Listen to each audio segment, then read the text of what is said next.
With respect to comments about extremism, let me be clear. Extremism is not tolerated in any branch of the United States military. If there are reported issues, our leaders will address them immediately in accordance with established department policies and in coordination with law enforcement.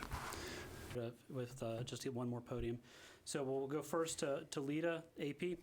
There's 10 that were identified by the FBI, and I can't speak to the level of vetting that they do, but I know it's they said it's a standard they do for all inaugurations for participants.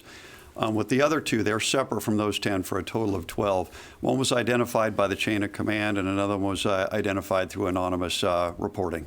Jonthan, thanks a lot. This question is for General Hokanson, but Jonthan, if you... So I don't want to speak for the vetting that's underway, but if our law enforcement partners flag an individual based on their determination that they see something and they pass it to us, we're not even asking what the flag was. We're just removing them. So I can't speak for that. Within the ranks, I think that it's what we've seen is inappropriate comments and texts have been it. I don't think that we have a handbook on what our thresholds for inappropriateness at this point. We are just taking action against action to remove individuals if there is some indication that would indicate that they should not be here at this time.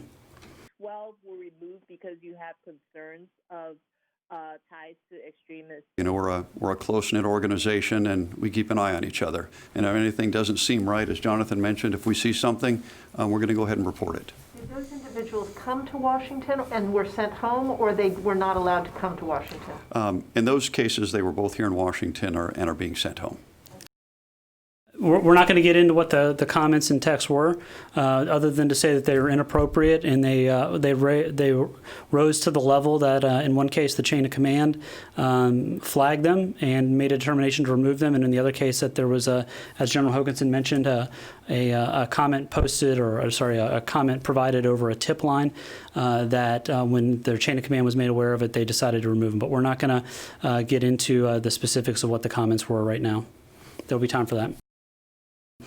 This is obviously an unusual situation in which it is all hands on deck and we're leaving no stone unturned. But we are confident that there will be no opportunity to identify any potential threat left done. And so we're going to do all we can. We're going to partner with the Secret Service and the FBI and others to ensure that we're all doing everything we can. We're all rowing in the same direction, and that is to ensure that the President-elect and the Vice President-elect have a safe and secure inauguration tomorrow at 12 noon. With respect to the 25,000 that we currently have, that's to meet all of the requirements that have been requested by the lead federal agency, in this case, the United States Secret Service. And so that's the amount that they required for the inauguration. When we look post-inauguration, it'll depend on the conditions and, of course, the missions that were provided. But we did put 6,200 on early, so there would at least be a residual element here if it was necessary.